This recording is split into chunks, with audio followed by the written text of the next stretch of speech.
I'm Angel Malone, Director of Career and Technical Education at the South Carolina Department of Education.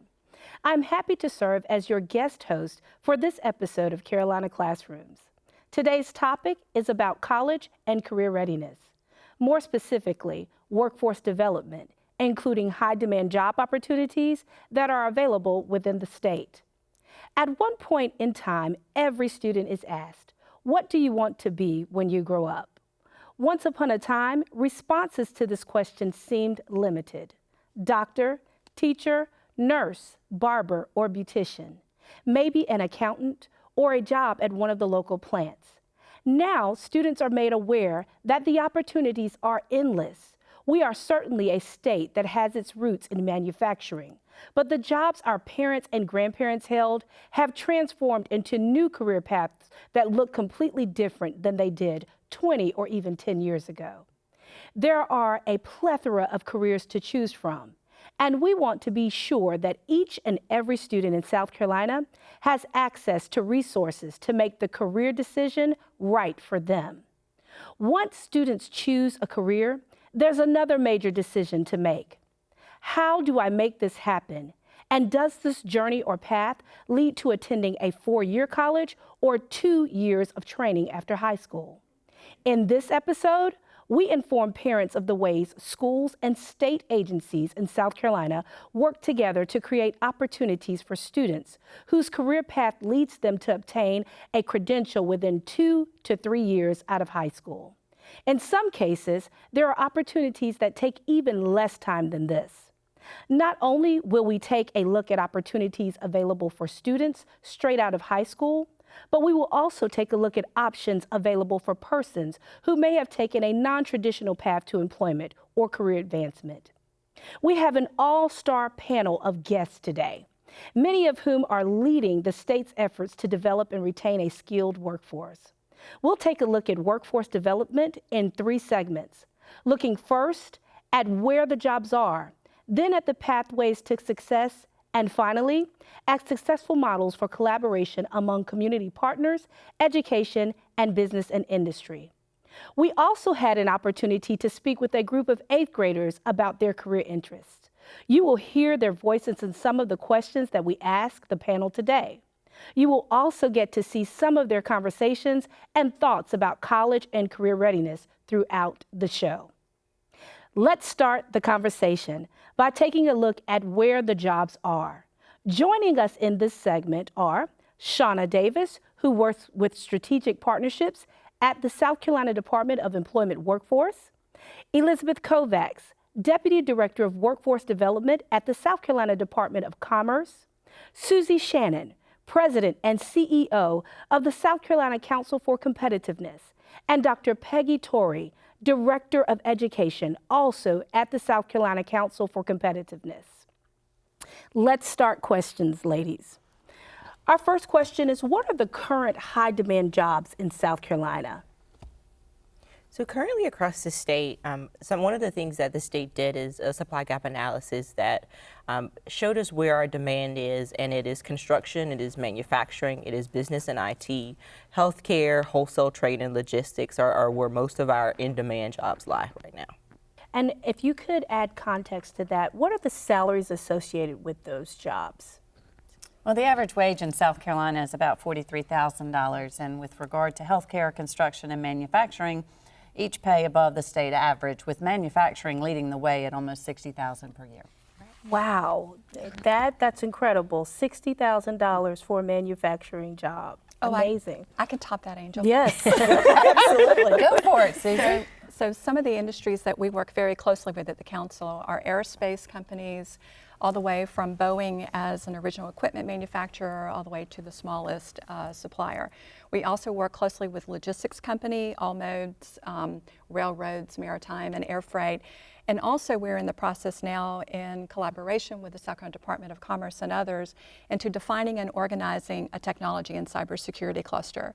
And some of the preliminary analysis that we've seen around the tech and cybersecurity world is it's more than $70,000. And there are thousands of unfilled jobs across the technology and cybersecurity sector, whether you're talking about tech jobs and tech firms, or tech jobs and non-tech jobs, or non-tech jobs and tech firms. I think I got the trilogy of that right. You know, we can't forget about aerospace. We did a study a couple of years ago and found that the average, and this includes your entry line workers, like the flight mechanics who come in entry-wise, making about $50,000 to $60,000.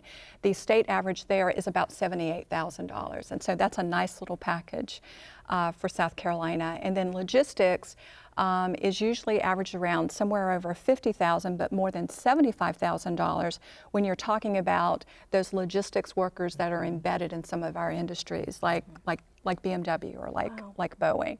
So just in the logistics sector alone, we're expecting across the country probably a $900,000 truck driver shortage, which could potentially or is already resulting in some higher shipping costs. Truck driving of yesteryear is not like the truck driving of today. That's Some of these trucks have semi-autonomous, very cool technologies embedded. These trucking companies are offering sign-on bonuses. For instance, much entry salary at actually above the state average, and offering on-the-job training and some career opportunities. Wow. So those are just average salaries of $50,000 to $75,000. And I think, Susie, you segued right into what we want to talk about next, and that's the trends. Where do you all see the trends going in 5 to 10 years from now, so far as jobs are concerned? If we had a crystal ball. A working crystal ball. Working. Yeah. Well, I'm going to actually punt it back to Susie to talk a little bit about the technology cluster, because we've really done some research around that and have some good information about what's coming. Yeah, the technology is huge. So I'm going to consult my notes here because it's fairly new. We did our own preliminary analysis around the technology sector in South Carolina. Right now we employ over 140,000 tech workers with an average salary of over $70,000, in excess of 8,500 tech firms spread across the state. In fact, between 2017 and 2018, we netted more than 4,000 tech-related jobs.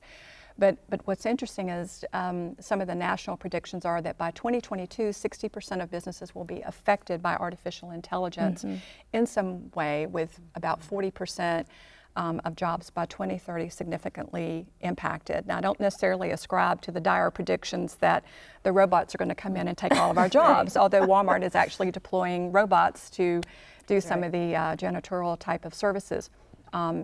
These projections are changing every nanosecond because the technology is constantly evolving. I'm an attorney by trade. They're actually talking about machine learning capability replacing lawyers one day. I know there's probably some applause going out there some way. Luckily, our very important paralegals are safe. But so I think companies will have to do more in investing in training and retraining, because the automation is already taking over. If you look at an airplane, it's essentially a flying computer. The avionics in these things are pretty amazing. Even if you look at the automobile manufacturing industry, the just-in-time inventory, I mean, when those steering wheels, go right up to the dock at BMW, they've got to go on in the precise order that they're going to be installed on the cars. And so we're going to see more augmented and collaborative technologies around even our advanced manufacturing sector. I would piggyback that, and to say even I would go beyond. I was in a healthcare meeting this morning, and in 2030, South Carolina is number 4 with the highest healthcare shortage in nurses. So I think automation is one thing.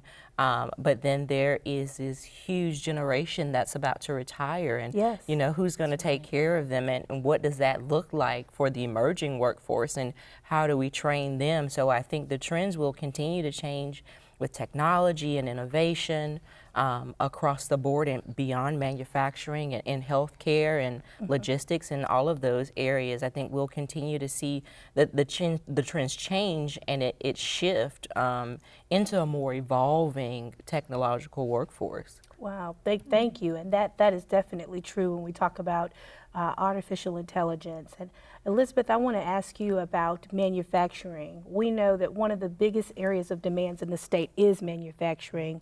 I just want you to share, how has the field changed over the years, and what are the biggest misconceptions that people have about the particular field of manufacturing? Well, we talked about technology, and technology drives manufacturing, right? Manufacturers think they have research and development, and they're thinking about the next big thing, right? When you talk about our Boeings and Airbus and things of that nature. The process has changed, of course. Manufacturing employs a lot of folks, and I think the misperceptions is, manufacturing has all different types of jobs, right? You can be an accountant and you can work in manufacturing. Right. You can be anything you want to be, right? So they need graphic artists in manufacturing. They need research and development engineers, production facilities.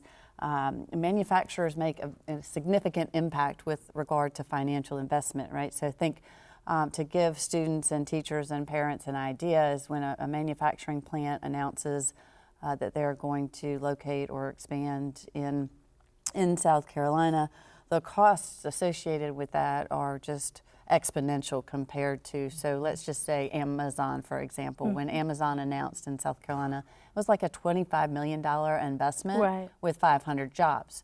Right down the street, Nephron Pharmaceuticals spent $230 million in equipment and 700 new jobs announced. So when you look at manufacturing, what it does to a community, the types of jobs and the types of average wage they have, it changes significantly. So modern 21st century manufacturing is clean, structured process that needs people who can meet those demands. Yeah. And this is not just in South Carolina, this is internationally. Absolutely. So those students that want to go into that field would be globally competitive, not just for our local area. So I'm going to ask you all to kind of think about, I always think about when I was a student in school very long ago. What would you say to a student that asked, how do they know that they found the right career? And then how would you share that with parents? What would you say? I think you always have to find something that you love to do. Yeah, obviously something that you're fairly good at. Yeah. But you don't always want to be having to deal with things that you're not comfortable with. So when we talk with kids, we talk about the fact that you want to go down your 6-lane highways. There's a book that talks about this. You want jobs that use those things you're good at, that use those things you enjoy. And yes, we all have to develop in other areas as well, but find your passion. Do something that'll never really be work for you. That's right. Absolutely. So that would be my advice. Well, I think it's lifelong learning too, right? So we're going to learn things. The new generations, want different things, and probably won't be in the same occupation for very a long time. Right. But again, you have to follow your passion, and you have to know how to utilize the skills you have and how you adapt them to other situations. So. It's a perfect segue into the question about what's the ideal candidate, because what we hear, we facilitate conversations between students and businesses all the time. And what we hear is they don't want people coming in with very specific skills and knowledge. They want people that know how to learn and how to unlearn and relearn, that are adaptable and flexible, because you have to think on your feet. You have to be able to change. And they talk about repetitive change, and that you can't learn something once anymore. You have to learn and relearn again. So I think that ability to be flexible and adaptable and persevere is really where they want people to be now. Absolutely. I would say critical thinking skills. I heard one employer who said he hires athletes. Wow. Over anyone else. He said their ability to build together and work as a team, and learn plays. He said that's always the thing that drew him in, and I thought, wow, I guess it does. It spreads across your lifetime. You said lifelong learner. Those critical thinking skills, being able to adapt and work with other people, being able to show up on time, those are the things that they're looking for. And those are the things that matter. And to problem solve on your feet. Right. In the moment. In the moment. Absolutely. Wow. Yeah, those essential soft skills are what's necessary. So we've talked about what those companies are looking for in an ideal candidate. What I want you to share at this time, are there any initiatives that you are tackling as an agency, in your respective agencies, that you'd like to share as relates to workforce development? Sure. So, Department of Employment and Workforce, along with some of our partner agencies, Department of Commerce, State Tech, Department of Education, Commission on Higher Ed, have kind of band together and are all supporting the work of sector partnerships. And what sector partnerships is basically partnerships of business from the same industry in one labor market who are coming together as a group to meet the needs of business and industry. And so in a typical meeting, you have business and industry at the center. This is C-suite level, those who can make decisions. And then on the outside of the room, you have education, economic development, and workforce. And across agencies, I think we're all kind of hearing some of the same issues from business and industry, but we are working more together collaboratively to kind of attack those issues and trying to meet the needs of business and industry and really hear what they are saying so that we could do it and all band together more strategically. Awesome. That's wonderful to hear that we actually have that voice of business and industry sharing beyond even those essential soft skills, those technical things that they're looking for. Anyone else? Well, and the schools that we've been working with have been great, and we've been working in both aerospace and logistics to develop and push out an SREB approved curriculum within the high schools, one for aerospace engineering, the other for supply chain, for logistics. We rolled out in 6 schools for the aerospace. We're now in 8 schools, which are servicing 10 high schools across the state. And so happy to report that after the first year, 2 of our participating students, both of whom came from underrepresented populations in engineering generally, scored in the top percentile nationally in that uniform assessment. It just gives me goosebumps. And then Emerald in Greenwood, for the 2nd year in a row, scored in the top entire school score on the aerospace engineering. And you know, even if those kids decide not to matriculate and move on into an aerospace engineering career, there's a good foundation laid with a STEM career pathway that can be ported to other occupations. And then just another, the logistics. So we're working with Apex and Michelin to do a lemonade supply chain game inside the schools. We need volunteers if anyone is interested. But it's so cute to walk those kids through how that dog food gets their front doorstep after you yell out, "Hey Alexa, reorder the dog food." Right? They have no idea how it actually gets from A to the house. So, and that's been going very well. And Angel, I'll just say really quick, I know we're wrapping up, but our Transform SC movement was started by businesses and superintendents that wanted to address 21st century learning and that really realized that the schools of today really were built for a very different age. So they are looking at a lot of new ways to do teaching and learning that meet the needs of the 21st century learner and really teach those soft skills that we've just been talking about that everybody needs.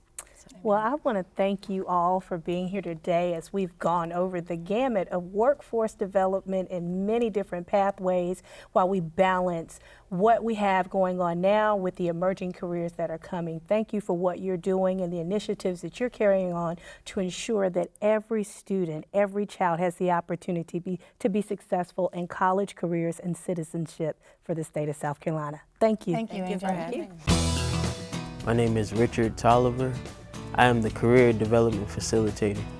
My main focus here at hand is just giving all of the students an exposure to different careers relative to the 16 career clusters and just working with them with soft skills and trying to bring in different guest speakers to speak with them and just give them an exposure as well as an experience.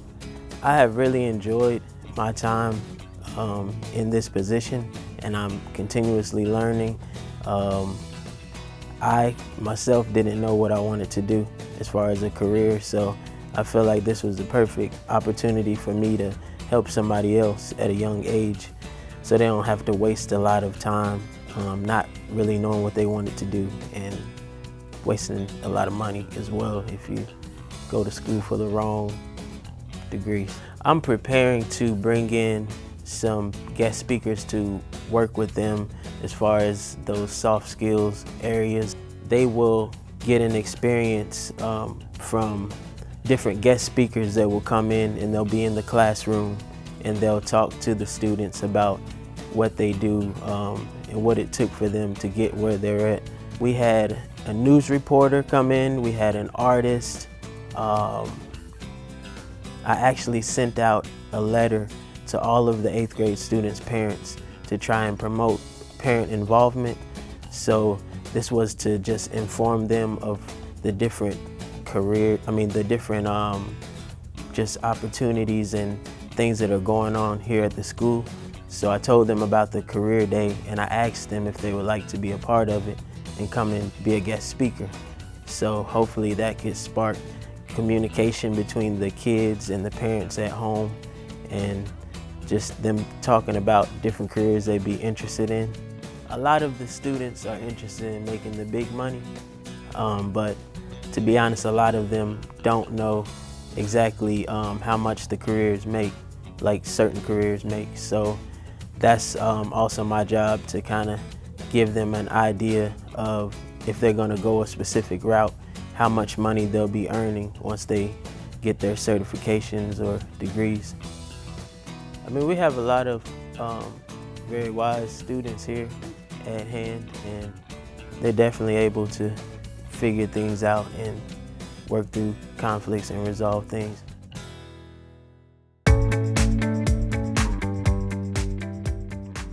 Joining us in this segment are Timothy Cowan, Director of the Education Center at the John De La Howe School for Agriculture, Stephen Mason, Associate Vice President for Economic and Workforce Development at Denmark Technical College, and Joe Renwick, aka Bio Joe, owner of Green Energy Biofuel.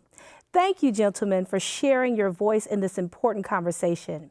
We've heard about where the jobs are, but I want us to dig a little deeper into how persons can get them. So we're going to start off just sharing a little bit about career and technical education with our new legislation with Perkins 5, where that funding is funneled towards career tech ed and collaborating with education, business, and industry, right? So how do those things come together? And Tim, we're going to start off with you. Tell us about the new School of Agriculture and how does it fit into the conversation of workforce development?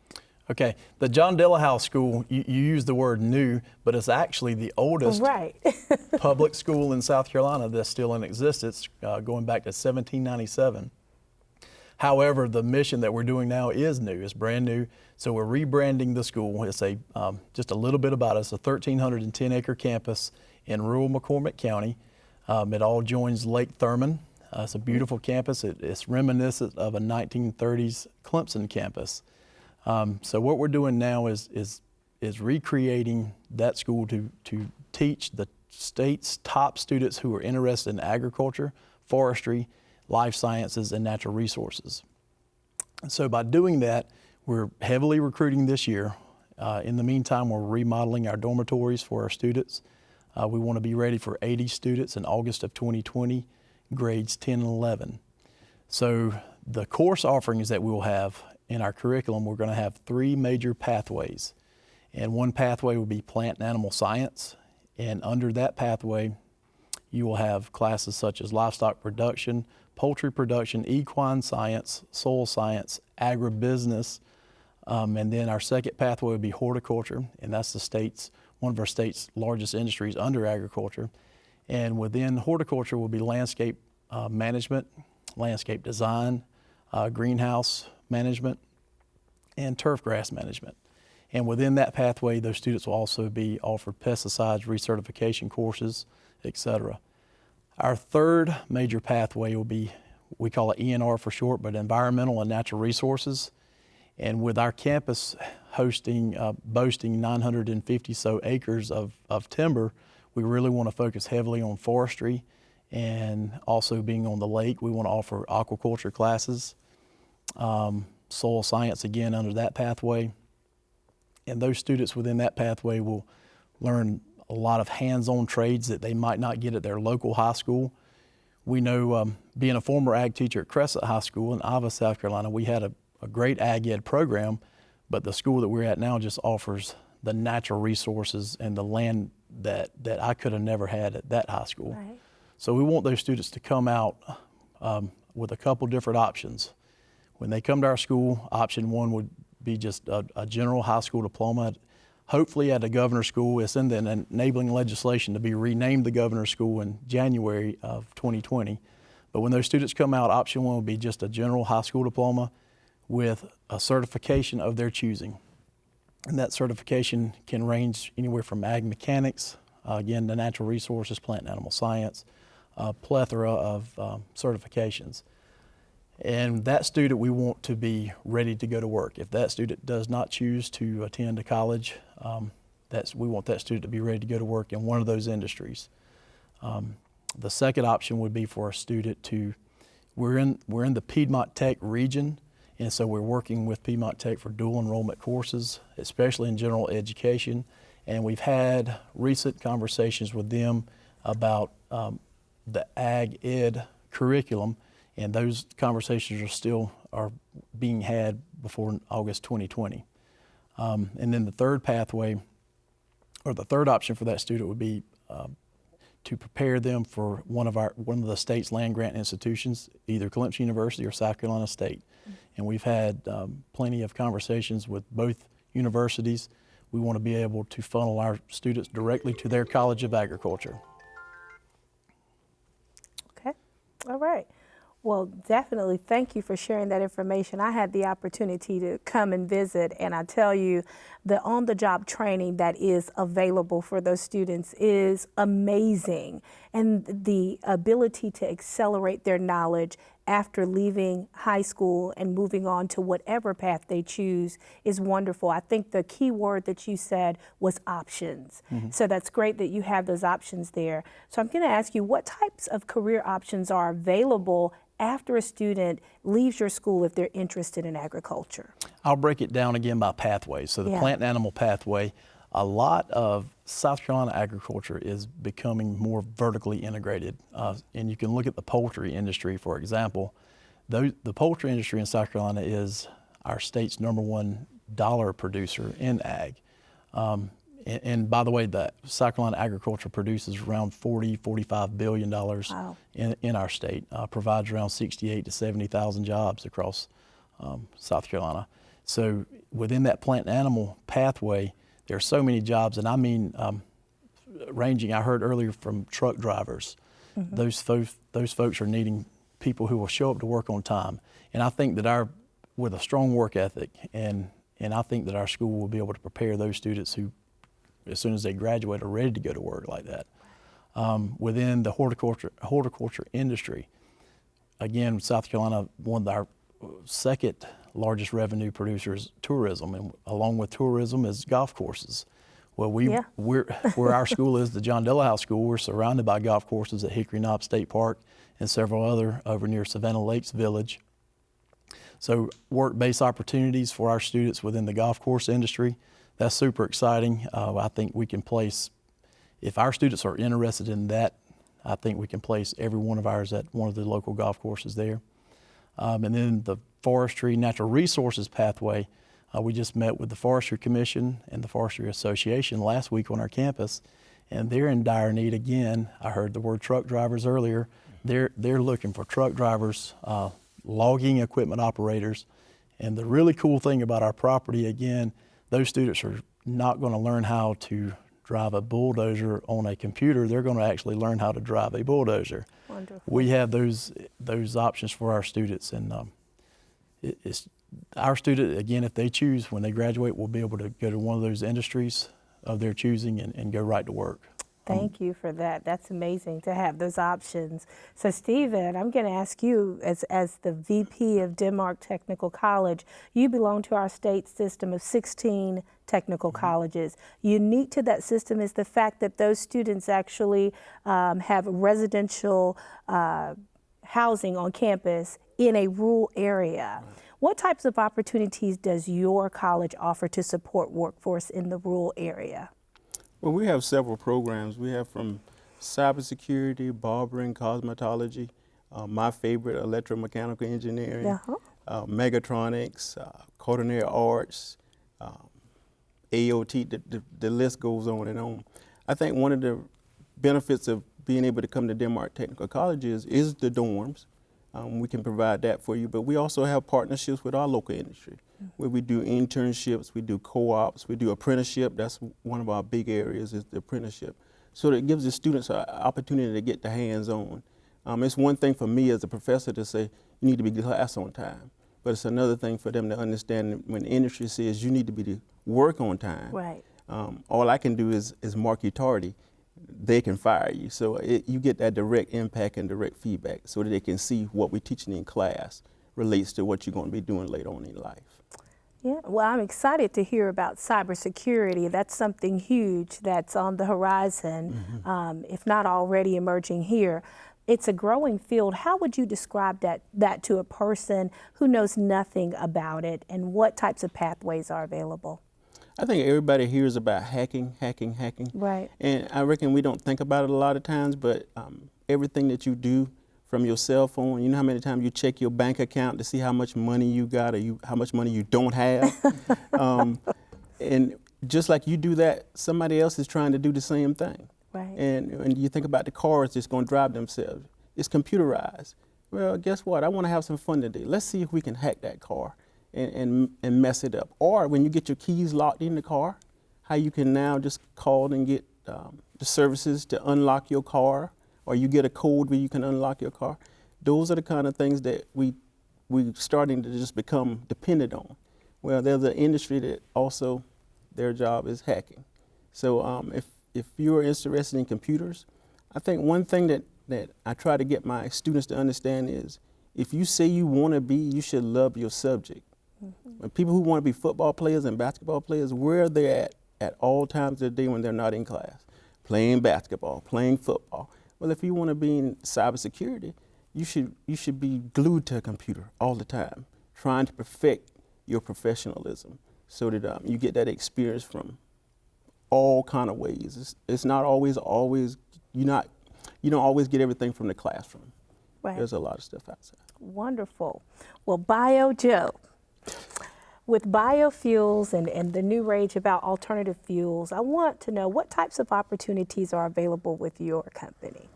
That's a loaded question, but there's a lot of different kinds of jobs and roles that we have. It's interesting being in a biofuel industry.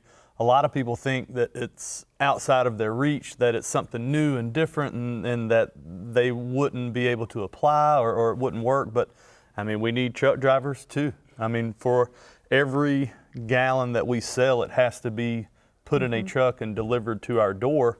And I mean, we have employees that are making $50,000, $60,000, $70,000 a year driving, which, you know, me as the owner paying these salaries, I'm glad to pay them, number one, but I'm actually kind of surprised that, man, we spend a lot of money on these roles, and there's a lot of benefit to be placed in someone that loves their job, that enjoys doing their job, and to be a good, safe driver. I mean, it sounds simple, just like being able to show up to work on time sounds simple, but for some reason it's one of the toughest things. So driving's one aspect, maintenance, and so, you know, we have automated heating systems and tank tracking systems to tell the fluid levels and the volume and of these things that we've had to spend hundreds of thousands of dollars to pay other companies to install within our plant, but now we need people to operate and maintain these systems. So now there's this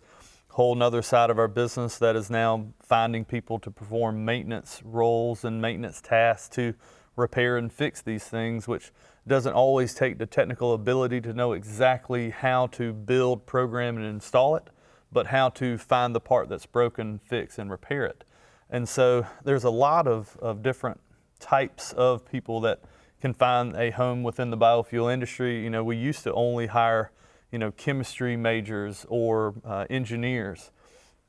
And now we're open doors to anyone that's gonna not lie, cheat, or steal, and that can show up on time and that have a willingness to learn, because a lot of what we do is not necessarily in a classroom taught, or because it's the biofuel industry, they're not gonna have gotten this information working for another biofuel company, because there just aren't very many at all. And so we do a lot of on-the-job training, and really it's just somebody with a willingness to work and a passion for doing a good job. It doesn't require to have a college degree, and we've got, I would say, more than 50% of our staff did not get a college degree, and some of the staff that didn't are performing vastly more important roles than some of our staff that did. And so we are finding various different places to hire people from that have or haven't gone to college, and some we've actually done very well in associate degree program graduates, where they, I don't know, they seem to work harder, which is interesting. So what's the most exciting part of your job? I recycle waste that smells bad into a clean burning biofuel that smells good. So we recycle animal fats and vegetable oils from restaurants and food service industries all over the Southeast now, and we take this waste product that likely would have otherwise been thrown out, and we're creating a clean, renewable fuel with it that can run in any diesel engine with no modification. And just after 11 years of doing this, I was kind of waiting on the catch, like, how can you make fuel from waste that runs 80% cleaner and non-toxic, and you get just as good or better fuel mileage? But we've been doing it for 11 years. Wow, that is wonderful. Well, you all have shed light on careers that maybe students haven't thought about. So I'm going to ask you, how would students find out more information about your respective companies or schools? For our company, you can just go to gebiofuel.com or Google anything related to South Carolina biodiesel recycling, and we usually pop up at the top of the list. But just go on our website and following us social media. Okay. And we would be www.Denmark Tech or the South Carolina Technical College System. I mean, we're all under one big umbrella, so if we can't help you, one of our sister colleges surely can help you. Absolutely. And our website is brand new this past week. It's delahowe.sc.gov, and our admissions process is already online as well. So one plug for you current 9th and 10th graders in South Carolina who are interested in the ag, forestry, and natural resources world, go ahead and send your application in, come tour our school within this year, because we start up August 2020, ready to roll. That is awesome. Just in another year, those students will be able to come in and be a part of this process. Well, I want to thank you all for being here, Tim, Stephen, and Mr. Bio, Joe. Thank you so much for sharing this for those students that need this type of access and have not even thought about these particular careers. These are careers that are here and those that are emerging that will give students a host of opportunities to be competitively global. So thank you so much. Thank you.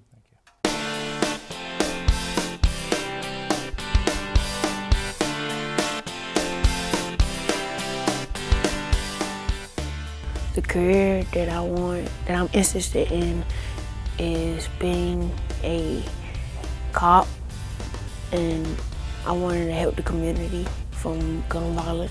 Well, I'd like to be on Broadway in musicals because that's just my passion. I want to own my own marketing business. After high school, I would love to go to veterinary school and become a vet. I want to go to college and study law. I like doing computer stuff, like either be a pediatrician or a doctor. After high school, I would like to go to the University of South Carolina Honor School, and after that, become either a business analyst or an electrical engineer.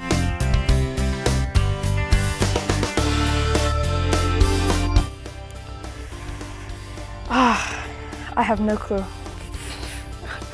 A lot of money, a lot. A lot of money. Like 100,000 or something close to that.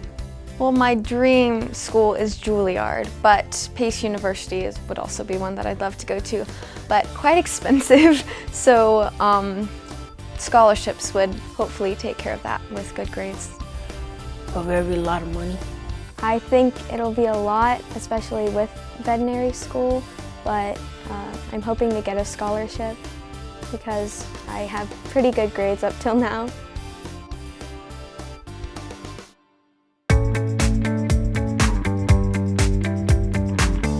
We've heard about where the jobs are. We've heard about some of the pathways to get there. And it's been great information. But what does this look like in the local communities? We know there are great opportunities available for students right out of high school. However, some take the non-traditional path into workforce entry. Joining us to talk about community partnership models are Elizabeth Williams, Dean of Workforce Development at Central Carolina Technical College, Mark Himes, Program Manager at the Center for Fatherhood and Families, and Calvin Lucky, a participant in the Midlands Fatherhood Coalition. Welcome. Thank you. We'll start off with you, Mark, talking about the Fatherhood and Families Center. Describe the components of the partnership between the South Carolina Centers for Fatherhood and Families and Central Carolina Technical College and the companies in South Carolina. Sure. So South Carolina Center for Fathers and Families, we're part of a statewide network of fatherhood programs. And with those programs, we help fathers be better at whatever they need help in, whether it's taking care of their child, having better relationships. And of course, one big part of being a parent is employment and being able to provide for their children. So we've been working statewide, especially with the technical schools, to enhance our relationships, really provide better opportunities for our participants so that they can get the training and skills that they need to get employment. We also work with those employers in those different communities to create better opportunities to really streamline the process of getting our participants employed. Wow, wonderful. That's great that what you're doing impacts generations to come, leading with those individuals who are the heads of their homes. What are some key components to helping your participants with job opportunities? Well, I think one of the segments talked about it earlier. For one, you got to know what you should be doing. Mm-hmm. It's what I say is your calling. Yeah. One of the things we do, we have a soft skills training, what we call Employability Boot Camp, which is week-long training to get people prepared for job skills and opportunities. And also we do an assessment so they can kind of see, okay, what are my interests? What are my skills? What should I be focusing on? Because a lot of times people fail because they're in the wrong place.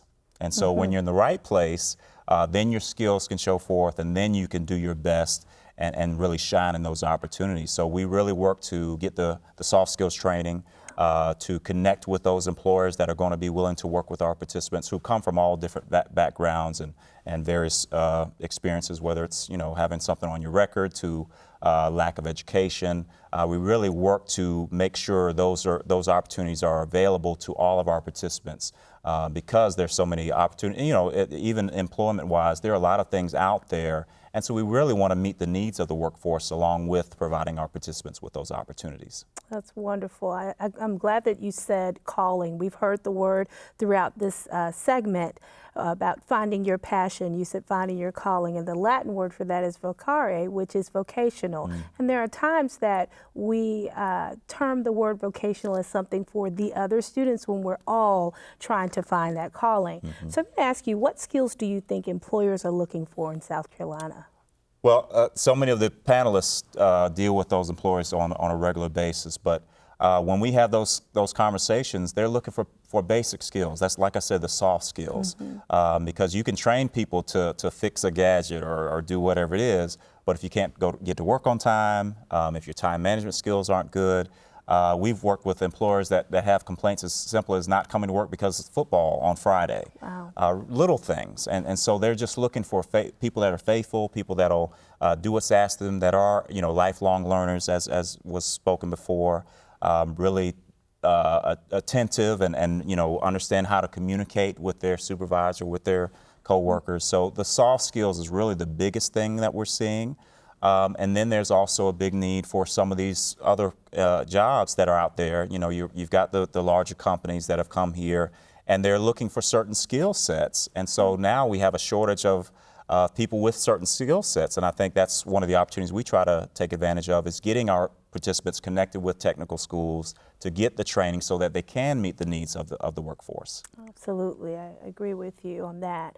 And Elizabeth, as the dean with Central Carolina, we know that the technical college offers a number of pathways to support workforce development. One of those is the Youth Apprenticeship program. Can you speak to this initiative and how students can get involved in that effort? Sure. Youth apprenticeships are really a great opportunity for high school students to become exposed to any type of industry. So the way it's set up is the high school student is still in high school, usually a junior or senior, and they're taking their classes leading toward their diploma. But at the same time, they could be at Central Carolina or at another technical college taking courses within a specific program, while at the same time working with an employer sponsor, working part-time and earning a wage. So it's a really great opportunity. South Carolina is very fortunate to have Apprenticeship Carolina, which is part of the technical college system, and they're a great help with employers and the colleges. With Central Carolina, we've had a youth apprenticeship since about 2013 in the water industry, the water sector.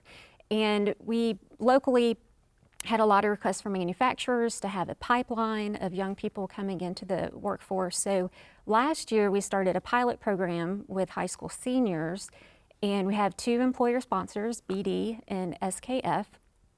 And our 5 students that were selected are from Sumter and Clarendon counties. So they're finishing up their senior year of high school and taking classes either in mechatronics or machine tool at Central Carolina, and then working at that local company and earning a wage. So it's a great opportunity for them to get hands-on experience while getting the education. And we plan to expand it. So next year we want to look at other industry sectors, have more employer sponsors and more students. Wow, that's great to hear. I know as a former high school student many years ago, I wish I had that opportunity to earn as I learn. Absolutely. And accelerate that learning without a whole lot of debt. So that's great, which segues into something else I want to talk about, and that's, what is the biggest misconception about getting a degree at a technical college? I think one of the biggest misconceptions is that for some reason maybe the quality of education isn't as good, and that couldn't be further from the truth. Our faculty are credentialed. Most of our programs either have are state or nationally accredited. We have nearly 100 classes that can transfer to a 4-year institution. So there's a lot of opportunity there to get a quality education locally, and it can be, a program that can help you go immediately into the workforce or to transfer into a 4-year institution. Wow, that's great. And I know as we talked about debt, sometimes if you attend school and you haven't factored in the strategies necessary so that you reduce debt coming out, that can be an issue. Can you speak to the cost of attending a 2-year institution? Sure. 2-year institutions in South Carolina are very affordable, especially within the technical college system.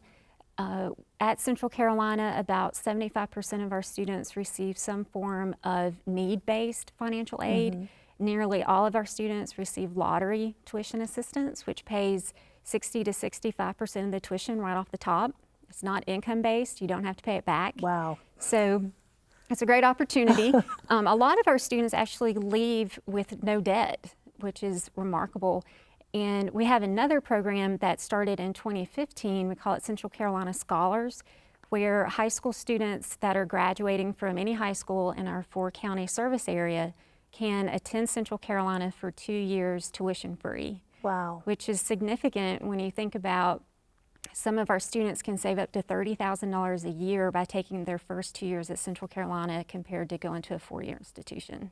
That is amazing. And then at that same time, getting those skills ready to go into the workforce. Absolutely. Even as they try to continue on that trajectory to get a 4-year degree, you have something under your belt, right? That's wonderful to hear. Calvin, we want to learn about your journey as you've gone and partnered with the Midlands Fatherhood Coalition. So tell us about that journey and earning your first credential. Well, It felt good because I never really had nobody help me growing up. So that was a good thing that a friend of mine put me on to him. And ever since I met him, it was helping me. Right, right. And I like what you said. You said you talk about not having someone to help you growing up.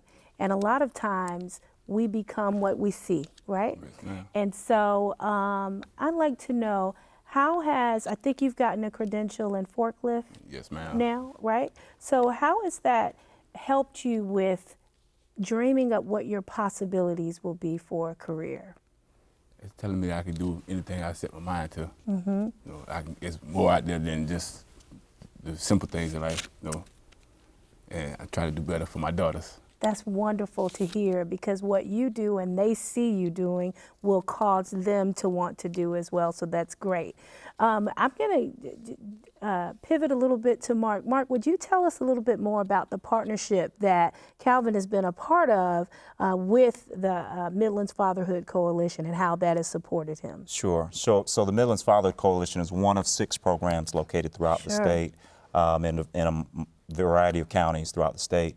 And with the workforce piece, and I'll even kind of comment with Central Carolina, one of the things about technical schools is they provide the continuing ed department. Yes. And so we talked about the 2-year schools, Ms. Williams did that, but also those short-term programs. So Calvin participated in the forklift, which is what, two-day training, and to leave with that credential, which puts you a step above other folks that don't have that. There are short-term programs that are a couple of weeks long, 6 months long. And so even for that person that doesn't take that traditional path, there are still ways to get some training short term. A lot of those classes are flexible and may meet in the evening or off times so that you can continue to work. Those opportunities are out there. And so we've been trying to do more of that as an organization with Midlands Fatherhood and other fatherhood programs, helping our participants get jobs and opportunities, but also, hey, what are some training we can do? What are some things we can do with the Central Carolina or other technical school to give our participants a greater advantage and learn the skills that are needed in that manufacturing plant? Heard earlier about the new skills that are required. Well, let's take a couple of days, a couple of weeks to get some of those skills, and that'll make us look better when it comes to applying for those jobs and longevity as well. So that's part of our process, connecting our participants with employment, but also with the training opportunities that are available. Right, and I like that. I like the layering that you have with other entities, other agencies and institutions, because you not only work with Central Carolina, but any technical college or? Oh, absolutely. Anything that'll get our participants an advantage. And if you read articles about the shortage in the state with employers, even though we have a low unemployment rate, there are still certain jobs that have low employment in those areas. I was in Spartanburg a couple of months ago, and Spartanburg, I believe, is the medical the hospital, and they have a partnership with Spartanburg Community College. And the guy was saying, man, they will pay somebody that can do tile, $30 an hour for tile work, because it's a dying art. It's a field that they're not getting a lot of people, so they're actually having to increase the payments and also relax some of the standards. So if you have something on your record or your background doesn't look great, that's where a lot of people and a lot of companies are being more flexible to meet the needs of the state. That is great to hear. I tell you, we've talked about students and their pathways and how they can leave from high school to go into a 2-year program or a certificate program, or someone similar to Calvin who has that non-traditional path. So I'm going to come back to you, Calvin, right? As I'm so interested in your story, what advice would you give to someone who's another Calvin sitting and just happens to fall on this episode of Carolina Classrooms? What would you say that they could use if they're interested in following your footsteps? Don't be afraid to ask for help. Okay. And have patience, because you can't get everything you want right there. It takes time. So just have patience and it'll come. Awesome. That is wonderful to hear. And what is your next step? Because I know you got your forklift certification. What's the next step? I have another class beginning this year for manufacturing technician at USC. At CC at Central Carolina. So. And your hopes and aspirations once you finish training, what do you want to do? Just experience new things, just go places and help build stuff. Wow, that is wonderful to hear. So if there's anyone out there that has a similar story, whether it's non-traditional or coming through high school, whatever that pinpoint or that point is for you, there are options out there. I want to thank you all for sharing your expertise, and I just want to offer you this opportunity. Is there anything, if someone is interested, would you share that information or how they could find you if it's a father that's looking for that support or someone that's willing to go into technical college? Sure. So you can reach the South Carolina Center for Fathers and Families. We actually have several ways. Online, you can go to father365.com or the scfathersandfamilies.com. Also our number, 803-227-8800. And then we can point you in the right direction and get you to the right service that we provide. All right, and Elizabeth? Yeah, I just recommend reach out to your local technical college. There's 16 in the state, so everyone is near a technical college, and to speak with a career counselor or an admissions counselor and learn about the programs locally and start there. Okay, and if those students are interested in a youth apprenticeship, who should they talk to if they're high school? They're career counselors, career coaches. Okay, wonderful, wonderful. Well, I want to thank you all for sharing of your time and your knowledge about what's going on and basically your story, Calvin. We appreciate that and wish you well as you move forward, okay? So we want to thank each of the guests for participating in the panel today. We know that our conversations today only begin to scratch the surface about college and career readiness and the state's workforce needs. For more information about workforce development and some of the state's workforce development goals, you can visit scetv.org/education. Thank you for watching.